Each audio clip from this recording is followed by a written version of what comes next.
It's Friday, the 19th of May 2023. Hello there.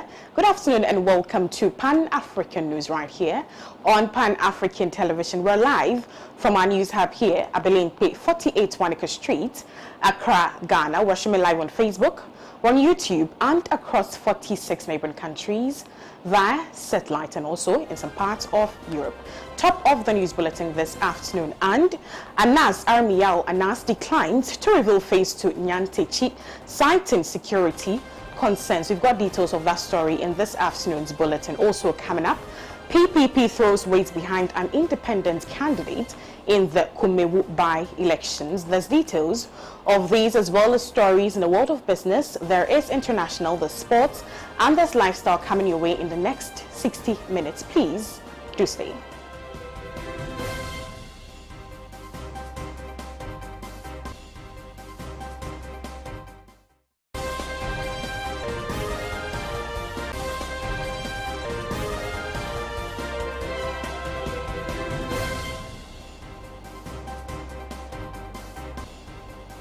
And anchoring this afternoon's news bulletin is me, Makiza Micheline Latifa. Let's take our very first story for this afternoon's bulletin. And investigative journalist Anas Armiao Anas has rejected an order to Mr. Kwesi Nyantechi in chambers.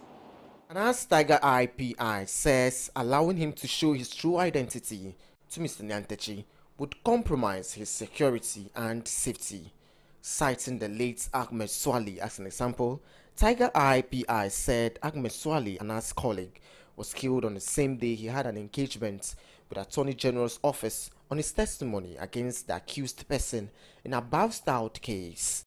Under these circumstances, the statement noted that prudence requires that Anas declines the invitation to endanger his life and accordingly declines the invitation to reveal his identity to the accused person in the judge's chamber or any other place.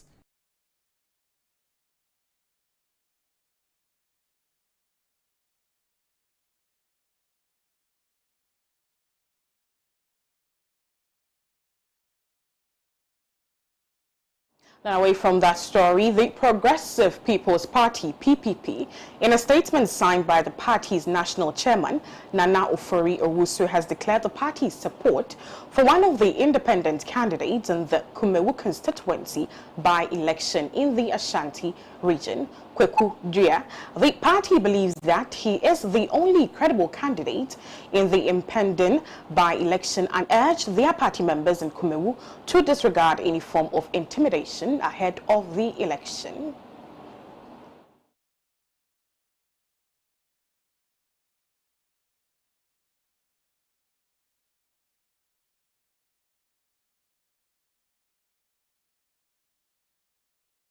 In Parliament, the statement added.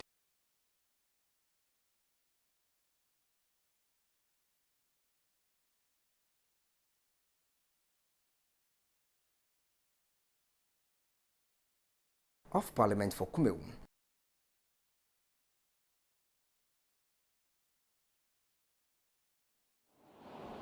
Well, we do apologize for the technical hitches with that particular story, but we will bring you footage of that in our subsequent bulletin. And the Finance Minister, Ken Ofori-Atta, has disclosed that negotiations with the country's commercial and external creditors have been cordial and hopes that, with the signals given by the International Monetary Fund, would have an accommodation that suits all parties. He was speaking at a joint press briefing held between the Republic of Ghana and the International Monetary Fund at the IMF headquarters in Washington, D.C. to discuss Ghana's economic situation. The issues of the negotiations and discussions of commercial and external creditors, we really are, at the beginning of that discussion and therefore cannot really be specific about what haircuts or how that will end. But so far, discussions have been very cordial, and we hope that with the signals given by the fund, we'll also have an accommodation that will suit all parties. Questions. With regards to the banks, yes, we went through the DDEP program, and we have all seen the effect on the banking sector, and therefore the structure of the Ghana Financial Stability Fund, which we intend to fund with up to $1.5 billion, $250 million from the World Bank, and government to contribute 500 million as we still speak to our development partners for them to participate in that. But the exercise, as you know, was really crucial to be able to reduce the level of interest that we are paying to support our debt. So yes, the World Bank should hopefully in the third quarter be able to bring that initial support going forward. As you know, we are running a budget deficit. We are also agreeing for zero financing for that. So to continue to support the programs that we have is where the $600 million will be deployed. I think going forward, the issue of efficiency of government and efficiency of services to the people are going to be key, and therefore finding ways of ensuring that we're efficient in our deployment that we have. So that's going to be key. I think for all of us in Ghana to really internalize that there's a new era with regards to our own behavior, re-engineering, and the type of imports that we have, moving towards food security, so the importation of rice and poultry and tomatoes, etc., are brought down, and we produce those ourselves. Meanwhile, the governor of the Bank of Ghana, Ernest Addison, has also stressed that the criteria for the June assessment would include a zero central bank financing of the budget, as well as indicators and relief on the primary banner. Mr. Addison further indicated that his outfit had a swift advice to receive the fund with a value date of May 23rd, 2023. To understand what the question was, the criteria for the June assessment would include the zero central bank financing of the budget, as well as an indicator, I believe, on the primary balance. So these are going to be key in making the assessments in June, and that probably would help trigger another disbursement after that assessment. But just for your information, we have had a swift advice today to receive the money, value date tomorrow, to $604 million US dollars. I think the IMF statement was that we have to keep a tight monetary policy stance until we are sure that inflation is firmly on a downward path. So it doesn't necessarily mean that we would have to be increasing our policy rate. But then on the issue of the impact of the debt exchange on the banks, I'd wanted to say a few things. First, to say that banks are very liquid. We don't see that the banks are having any difficulty with liquidity. And in any case, the Bank of Ghana stands ready to provide liquidity for any banks that may have future liquidity issues. And also to add that the main impact of the debt exchange was to reduce the capital buffers of the banks. So what we have done is to give them some regulatory forbearance. We reduce the capital conservation buffer of 3%, and that reduces the capital adequacy ratio from 13 to 10%. And we've given them a period of 3 years to rebuild their capital buffers. So we think that the banks will be fine. Shareholders will systematically rebuild these capital buffers. And the government as a shareholder would also find resources. Now, on his part, IMF Mission Chief to Ghana, Stefan Rudet, urged the government of Ghana to reduce the expenditure in order to provide lower cost for its citizens. This, he said, will make government expenditure more efficient. On the spending side, the reduction of spending I would say what is the most important is for the government to be able to provide better services at a lower cost, to make government expenditure more efficient. And this is, again, an objective that the government has set for itself. And there are a number of reforms under the program, particularly on public financial management, enhancing fiscal transparency, all of those aspects that the minister mentioned earlier in the event that are also very important. As the minister said, ensuring adequate social protection is a key objective of the program. The budget, 2023 budget, has already taken important steps in this regard to not only to protect, but I would say to bolster support to the vulnerable through the most effective and the most targeted programs. But I'd say also, and I would encourage everyone to go and look at the staff report that has been published yesterday.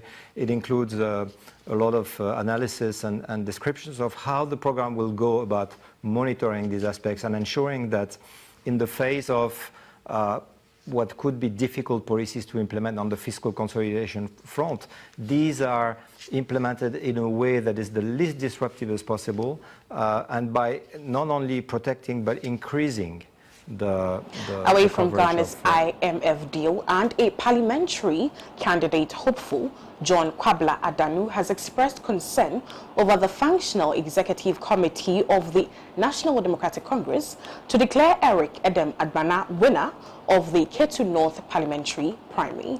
In an engagement with the media, he entreated the party's hierarchy to take a critical look at the party's constitution and guidelines for conducting internal elections. Conspiring to try to cheat in the process. I think by and large we got a consensus coming from across the table that the 5 ballot papers were an integral part of the booklet of ballots that came from the national office and went through to that constituency.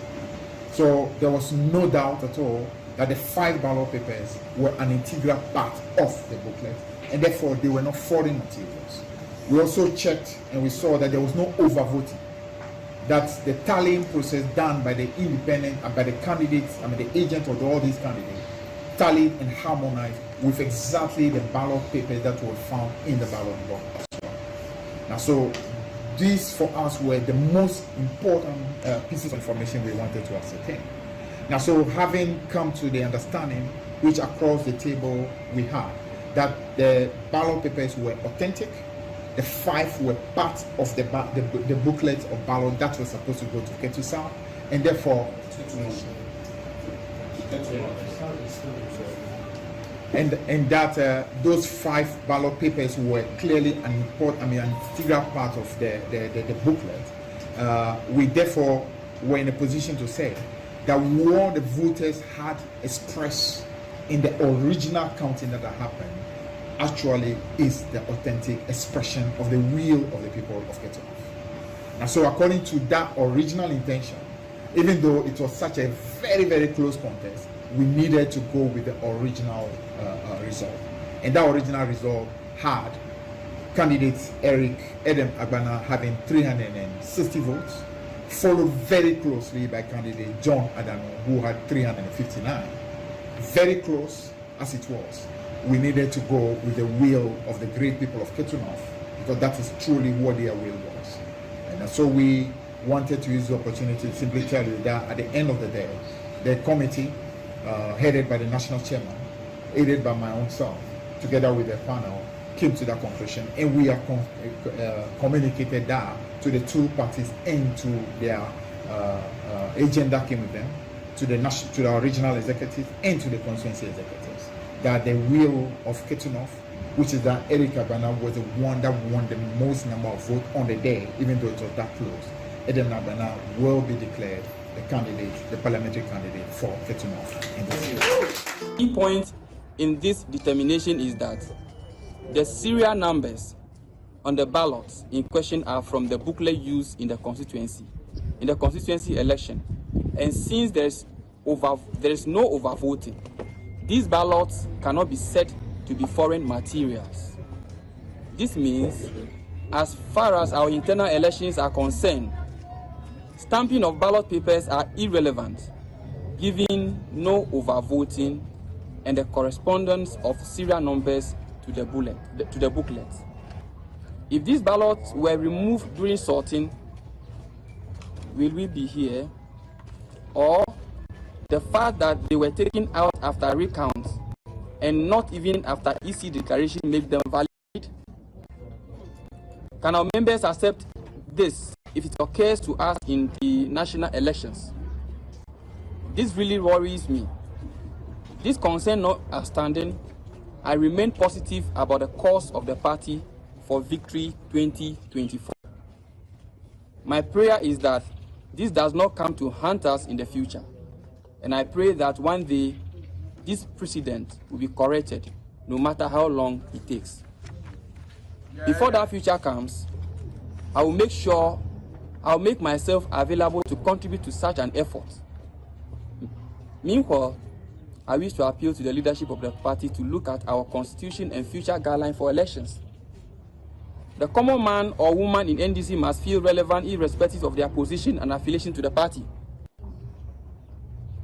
To my team and supporters, I understand your disappointment and the temptation to express this in Now, the Minister of Lands and Natural Resources, Samuel Abu-Jinapo, has stated that small-scale mining has been contributing increasingly to the nation's gold output, as the sector produced a total of 712,405 ounces of gold last year.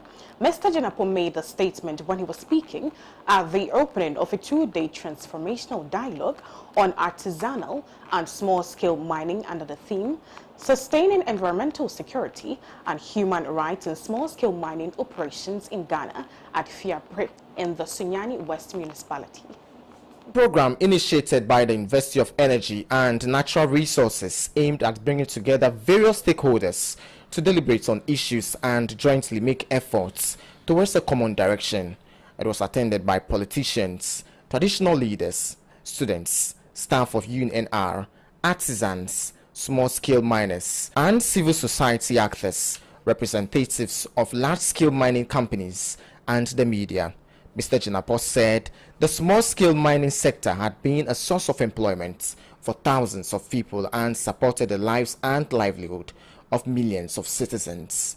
He further added that the increasing illegalities associated with the sector and resulting to destruction of the environment remained a national challenge that required collaborative efforts to end the menace. This excludes the 187 people convicted in Eastern Region last year and sentenced to various terms of imprisonment. These measures have obviously yielded some results, but we cannot be content. We cannot rest while the illegalities persist. We must continue to engage all stakeholders in this sector to come to grips with this age-old canker.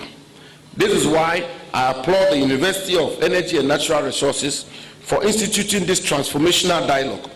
Platforms like this, which bring together various stakeholders, are necessary for us to pool our efforts together in a common direction. Government will continue to do its part. That is given, but we require the support and commitment of all of us to achieve the desired results. We must eschew the politicization of this sector. This must be a national call. It cannot be an NDC call. It certainly cannot be an NPP call. It must be a Ghana call. Let me once again commend the relatively young but reputable University of Energy and Natural Resources for creating this platform for such an engagement. I am convinced that if we pool our efforts together, we can deliver a sustainable, responsible, and environmentally sound small-scale mining sector that respects the rights of all actors while contributing meaningfully to our national economy for prosperity. It is my hope that arising out of this dialogue, we will be giving practical solutions and a renewed commitment for sustainable small-scale mining. Mr. Janapor therefore commended the University of Energy and Natural Resources for introducing several novel programs, including bachelor and graduate programs in sustainable mining, land degradation neutrality, and sustainable land management, aimed at promoting sustainable mining and environmental protection. The efforts needed all hands-on-deck approach to promote sustainable resources, attraction practices, and transforming mined lands into viable lands for agricultural purposes, said, and called for intensification of education on responsible and sustainable practices.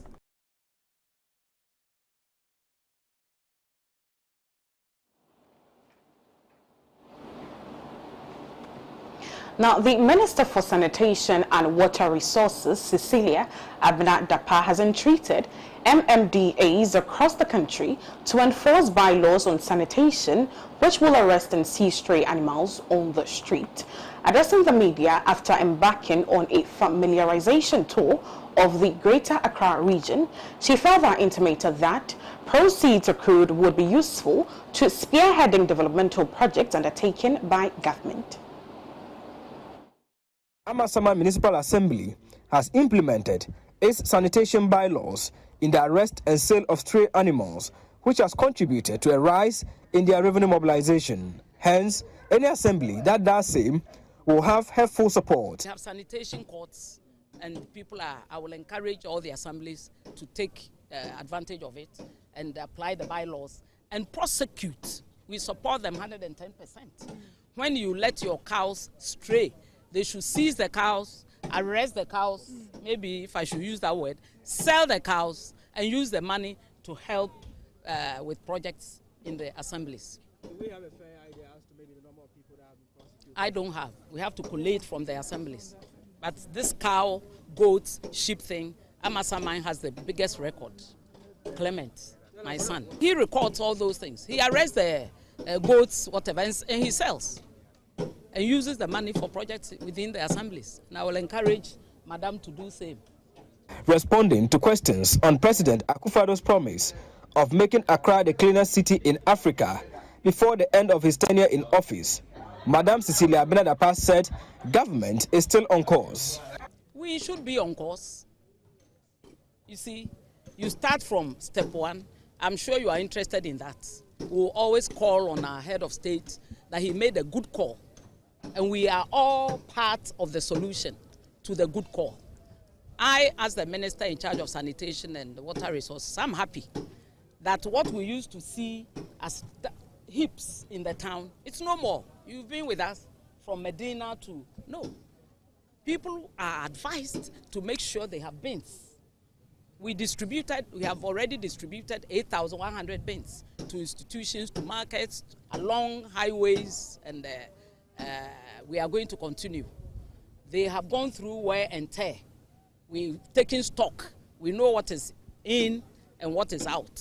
We need to go back and restock with the assemblies. So we are working together collaboratively, and I'm happy what I see in town. You know, I used to think that people, the sand on the roads. Yes, we've also collaborated with roads ministry to make sure those sands are collected. And to some more stories this afternoon, some 82 police officers have filed a suit against the Attorney General, first defendant, the Ghana Police Service, second defendant, and the Inspector General of Police, third defendant. The plaintiffs contest that the Ghana Police failed to promote them after they finished their studies under the organization's study leave with pay policy. In the lawsuit filed at the Accra High Court on May 15th, the officers led by Deputy Inspector Kofi Osal claimed they were denied their deserved promotions as well as entry into the police college after successful completion of their studies during the 2017-2018 academic year. They maintained that the agency refused to promote them despite duly notifying them of the situation and are further appealing to be promoted. The complainants are therefore requesting that the court issue an order directed against the second and third defendants to grant the plaintiffs to qualify for accelerated promotions. They are also demanding that a permit is given to the plaintiffs to qualify to enter the police college without further delay.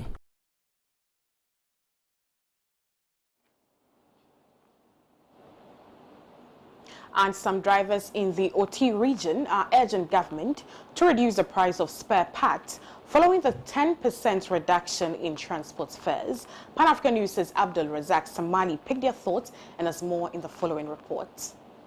Private Transport Union and Ghana Road Transport Coordinating Council announced a 10% reduction in transport fares on May 17, 2023. In a statement, the body said the move was in consonance with recent production and prices of petroleum products. The reduction covered shared taxis, intracity, intercity, and haulage transport. The fuel price hike and transport fares has compounded the hardship of Ghanaians who are reeling from severe economic crisis. Despite some commuters embracing the initiative, the reduction has attracted criticism from drivers who are calling on government to address the grievances. In the OT region, some union leaders have appealed to government to reduce the prices of spare parts, a move they believe will make life bearable for their businesses to thrive. Speaking to Pan-African News, executives of the GPRTU branch in Nkwanta also appealed to government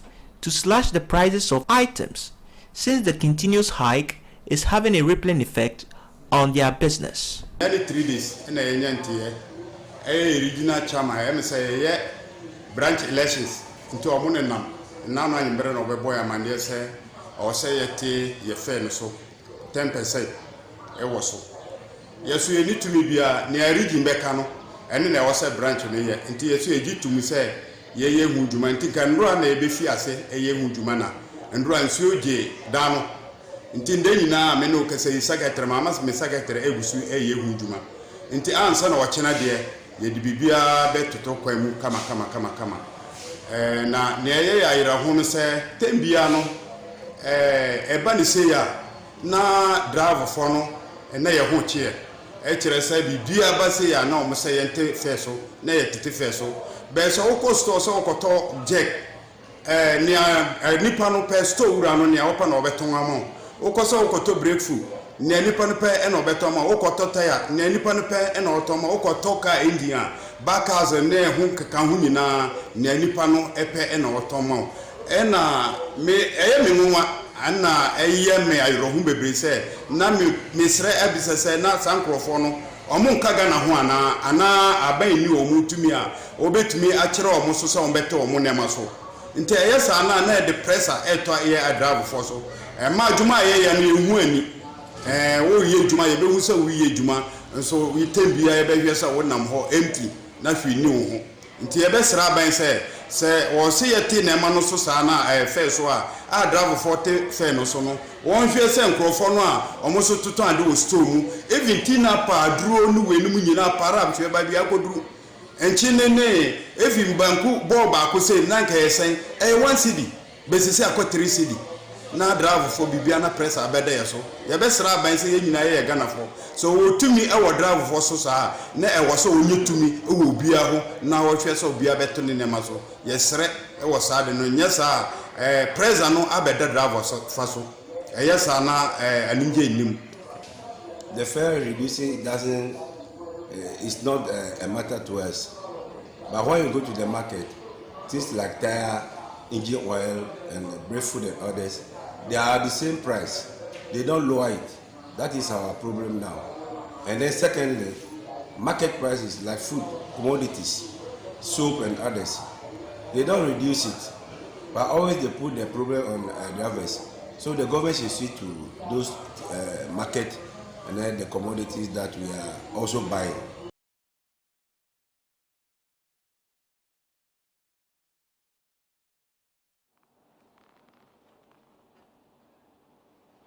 Now, the chairman of the Jospon Group of Companies, Dr. Joseph Siao Ejapon, has vowed that with the advent of the Jospon Group Rice Project, the importation of rice into Ghana will be minimized if not stopped.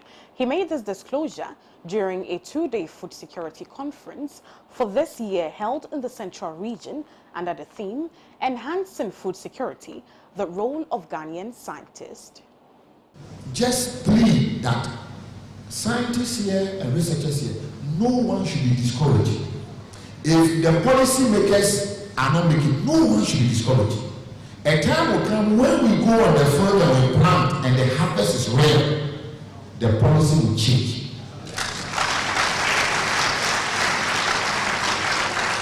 The policy will change.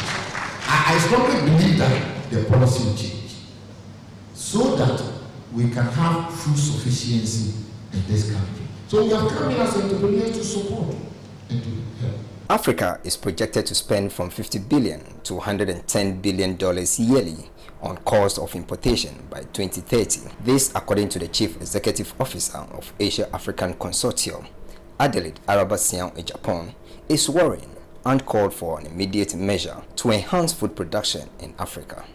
Most commodities, including rice, maize, soybean, and tomato, are facing supply shortages in Ghana. As a result, this workshop will serve as a venue for serious discussions and collaboration to increase Ghana's food production. Africa is in a difficult situation if it can't increase yields from its existing farmland to meet this growing demand. As a result, the continent's efforts to transform its food systems must be anchored in efficient coordination, accountability, and financing, which are planned at the local level. In this regard, Jospon Group of Companies and the Asian African Consortium, in partnership with CSIR, perceive the need to bridge Ghana's food security concerns. And this workshop is designed to accomplish the following goals. 1, to establish interinstitutional technical teams with clear roles and responsibilities to drive the production of selected commodities, i.e. rice, jute, maize, soybean, tomato, onion, etc., and establish timelines for deliverables. 2, to conduct a thorough analysis of the key areas of operations for each commodity, including breeding, good agronomic practices, mechanization, innovation, etc., and to develop action plans to address any identified gaps. 3, to develop clear modalities and guidelines for the implementation of the program deliverables, including resource allocation, timelines, and communication protocols. 4, to prepare a comprehensive work plan and budget per selected commodity, outlining specific activities, deliverables, timelines, and resource requirements. And the last, to recommend training programs that will build capacity of the technical teams and other stakeholders involved in the production of selected commodities. Jospon Group of Companies, in collaboration with the Asia Africa Consortium, signed MOU with Council for Scientific and Industrial Research, CSIR, to facilitate a project in addressing the challenge in food production in Ghana. Really go into commercial or large-scale cultivation of rice or any crop. You can't just do it without considering the science behind it, the involvement of scientists. So this morning we have met here to discuss, to brainstorm, to strategize as to how CSIR scientists, our colleagues from the universities that have been selected, will think together, will plan together to ensure that this agenda of upscaling rice production and ensuring that Ghana is self-sufficient in rice is achieved.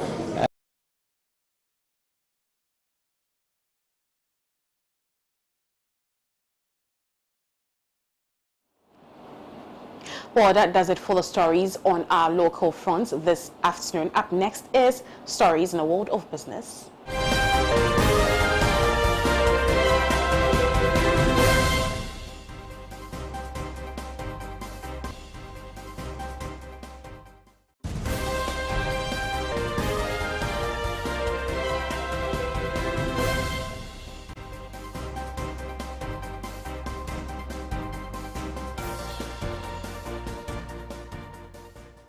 Now, the Public Utilities Regulatory Commission, PURC, has announced an increase in water tariffs to take effect from June 1st, 2023.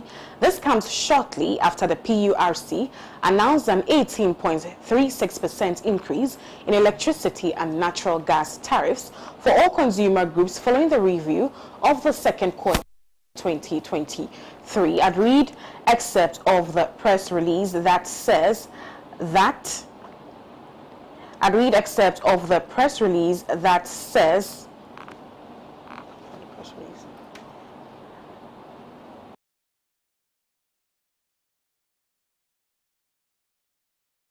Regulatory Commission, PURC, has concluded the quarterly tariff reviews for the second quarter of 2023 as part of its regulatory mandate. The review has resulted in the Commission approving changes in water tariffs for the second quarter of 2023. This takes effect from June 3rd, 2023. In taking this decision, the Commission took cognizance of the cost of electricity, increased volume cost of chemicals for raw water treatment, the Ghana cedi US dollar exchange rate, and inflation. There's also a summary of PURC's approval for water tariffs in Ghana pesos for the second quarter of 2023 displayed on your screen. It goes on to say the PURC is grateful to all stakeholders for their participation and input into the tariff approval process. The Commission will continue to monitor the operations of the utility service providers to ensure value for money and quality of service delivery. And this is a statement by the Public Utilities Regulatory Commission on the latest tariff adjustments. But from that story, some residents of Abofu, a suburb of Accra, have expressed concern over the increment in tariffs on natural gas and electricity announced by the Public Utilities Regulatory Commission. According to them, the move does not augur well for consumers and the business community.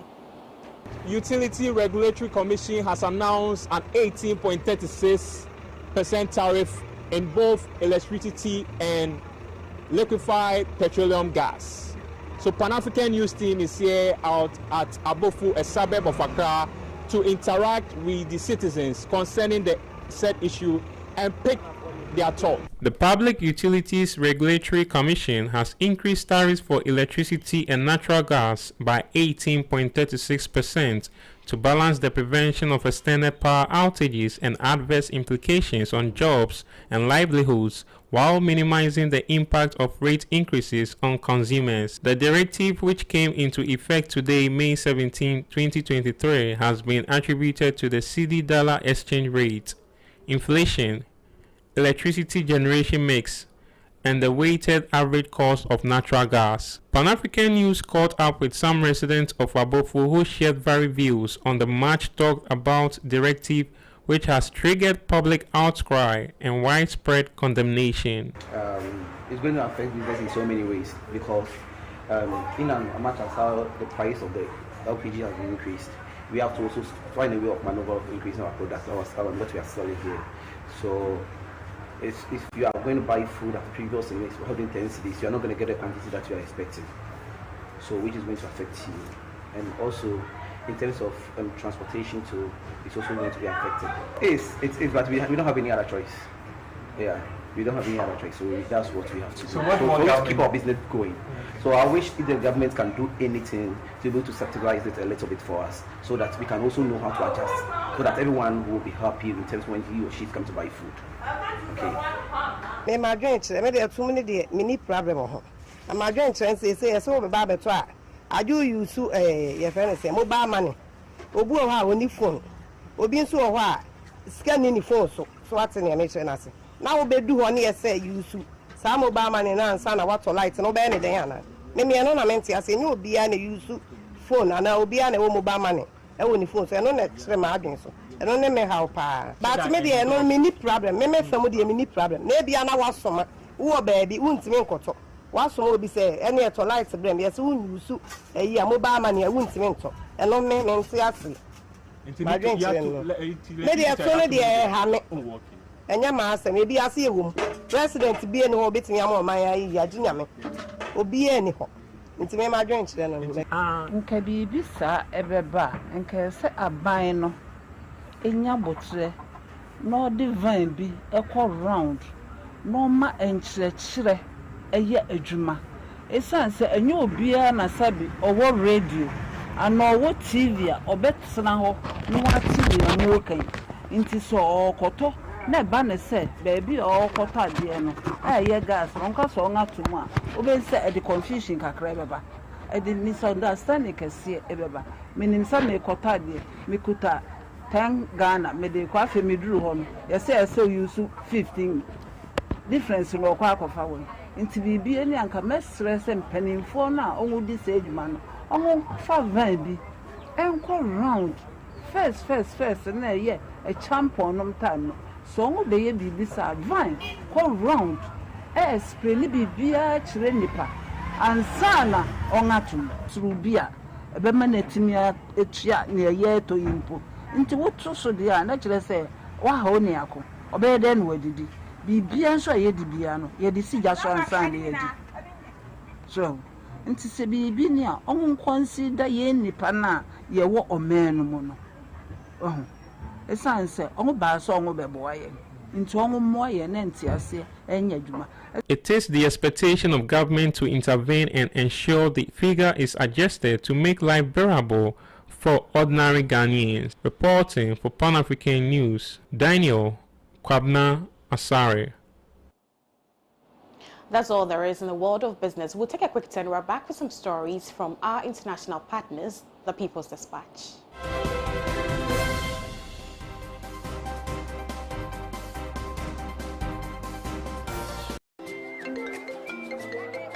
Hello, information. Me, I have still not got the money for that list of expensive building materials you sent to me. The price of the iron rods have been increased too much, aren't they? Madam, relax. Look, that's not why I even called. I just visited IPCP, where the engineers told me everything about Trasako fast floor. Trawanko, please, those people are expensive. Are they not the people building those big houses in town? I beg going to guys.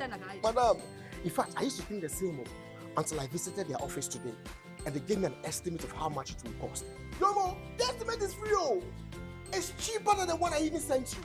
Wow. Building contractors, foremen, masons. Visit IPCP, the Trasako Fast Floor. Engineers will assist you build an affordable, faster and stronger building. Oh, madam. It is done. Wow. Trasako Fast Floor. Stronger, faster and affordable. This is a Trasako construction product.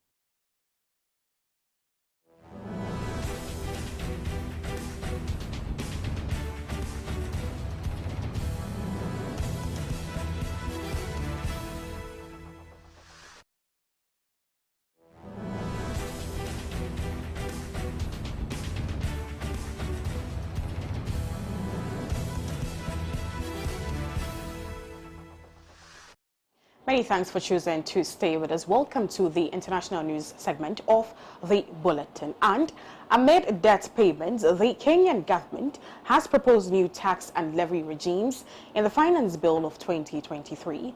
Unions and left forces, especially the Communist Party of Kenya, have argued that the measures will further burden workers while they are already struggling under an economic crisis. Against the backdrop of a major cost of living crisis in Kenya, trade unions and left forces in the country have slammed the proposed Finance Bill 2023 presented by the government of President William Ruto. The legislation has been introduced at a time when Kenya is facing a growing debt burden, with annual interest payments on domestic debt alone having surged to $5.09 billion this year. according to the chair of the Presidential Council of Economic Advisers, David Ndi. At present, the value of Kenya's public debt stands at 60% of its GDP, while giving assurance that the country would not default on its repayments. The Kenyan government delayed the payment of salaries to government workers in March. Citing a cash crunch, most government employees in counties, smaller geographical administrative units, had reportedly not been paid their salaries since January.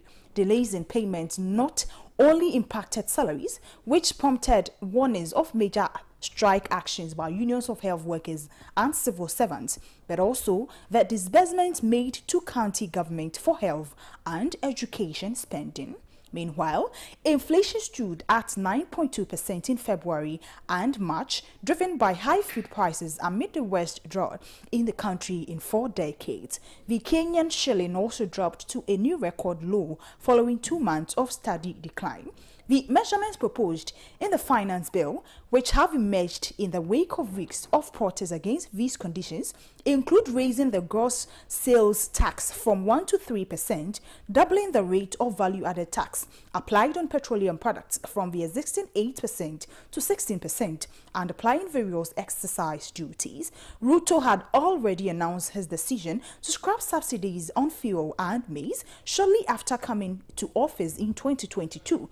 At the directive of International Monetary Fund (IMF), fuel prices have now risen to a historic level in the country, with price hikes announced over the weekend after the complete lifting of a subsidy on fuel and kerosene. The Kenya Finance Bill 2023 is an unfair and regressive legislation that favors the wealthy and corporations at the expense of a working class and poor majority, the Communist Party of Kenya said in a statement.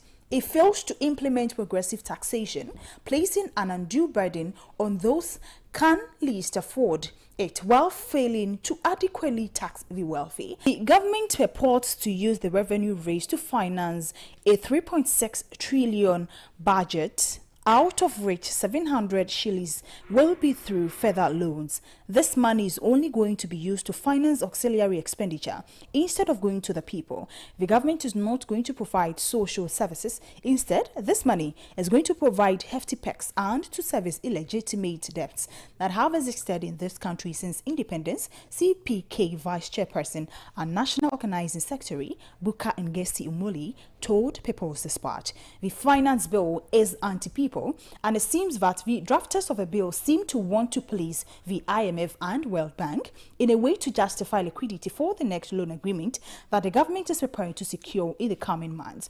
It is to show that they can collect money from the majority of the people, the poor and the working class, Ngesi Omoli added. The finance bill seeks to introduce a statutory deduction of 3% of workers' earnings into the National Housing Development Fund, contributing to which were previously supposed to be voluntary, while the provision stated purpose is to provide access to affordable housing.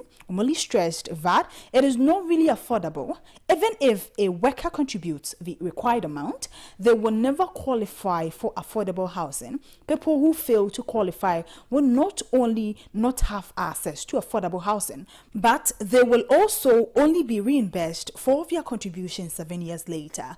At the same time, the government is very quiet on corporate tax. This is to protect capital instead of the people, while also introducing another layer of taxation. The status quo of the hegemony of capital over labor continues. Moreover, Omeli added that the bill contained no mention of a land tax. Instead, property owners will simply transfer the VAT to tenants, who are mainly poor workers. The property tax that was meant to be introduced was to be mainly implemented on people who own idle tracts of land, but this was not mentioned in the bill.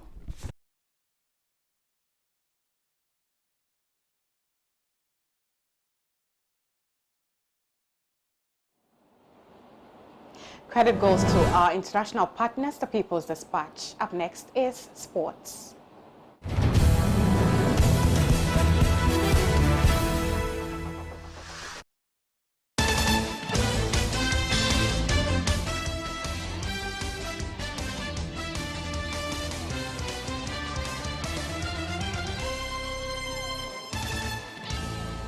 And in sports news this afternoon, Black Stars' safest pair of arms, Lawrence Atizagi, has been named best goalkeeper in the Swiss Super League. He has been an instrumental figure for FC St. Gallen this season. The 6-year-old exhibited remarkable skill and consistency, cementing himself as one of the league's finest top shot stoppers. Having proved himself as an invaluable asset to the club, he kept 3 clean sheets and made 30 appearances in the Swiss Super League. He has faced 146 shots in those 30 games he's played, saving 103 of them, the most in the league, giving him a 70% save rate as he conceded 44 goals, letting in 1.5 goals per game. The former Red Bull Salzburg goalkeeper makes 3.5 saves per 90 minutes.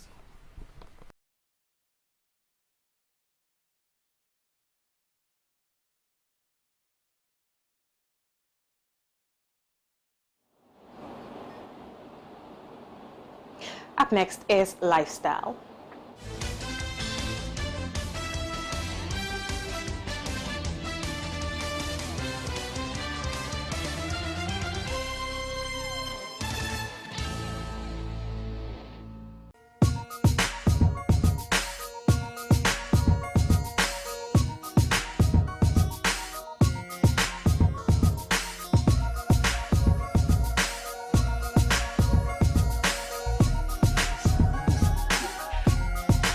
And Ghana, widely described as a bird watcher's paradise, ecotourism haven, heritage lovers' passion, cultural delight, and an adventurous rock, is home to unique geographical landmarks in addition to unique settlement.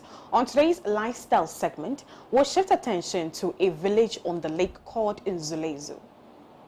Is a village located near Benin, 90 kilometers west of Takoradi in the western region of Ghana. It overlooks Lake Tadani and is entirely made up of stilt and platforms, spectacular scenery of about 400-year-old stilt propped with water settlement, which is home to hundreds of people in the western region. In 2000, it was nominated as a UNESCO World Heritage Site and is a major tourist attraction area. Nzulezu is an Nzima word meaning surface of water. The inhabitants of the village are said to have migrated from Walata, a city in the ancient Ghana Empire, the earliest of the Western Sudanese state. According to tradition, ancestors of the village were brought to their present place by a snail. The serene ambience of the surrounding landscape, coupled with the general activities of life on Stilt Point, to a dynamic relationship between man and nature. It is essentially one long pier, called Main Street by the locals, with buildings constructed on both sides. One side of the street are living quarters, while the other side of the street has businesses, the school, a community center, and other commercial ventures. Village life is adapted to the unique environmental conditions, and all activities such as the pounding of fufu, a traditional meal, schooling, worship, baptisms, and burials are carried out on the lake. It is said that the lake averts possible disasters such as fire outbreaks.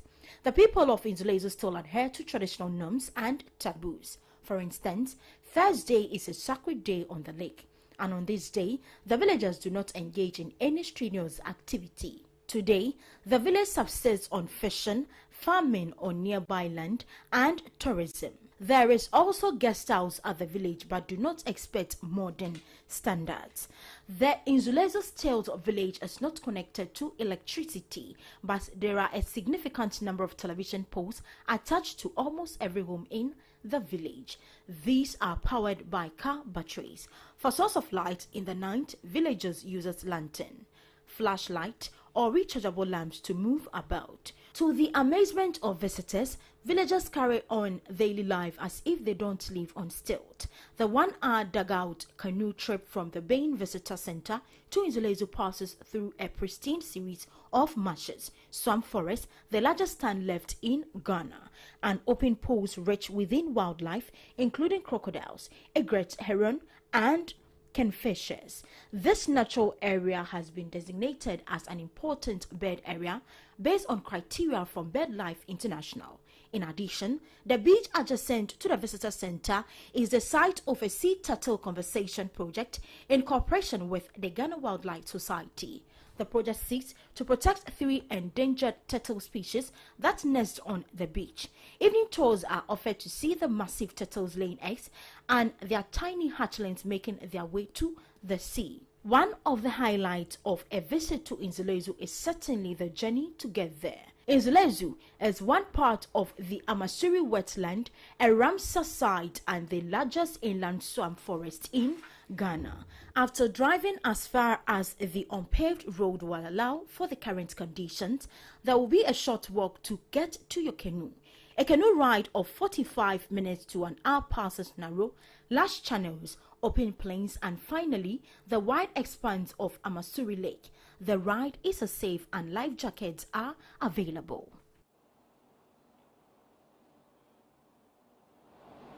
Well, that does it for the Friday edition of Pan-African News right here on Pan-African Television. My name is Makiza Micheline Latif, and I want to say thank you for staying glued to Pan-African Television from Monday through to Friday for the very latest in the world of business and sports, in lifestyle, and on the international front. Have a good afternoon and do enjoy the rest of your weekend.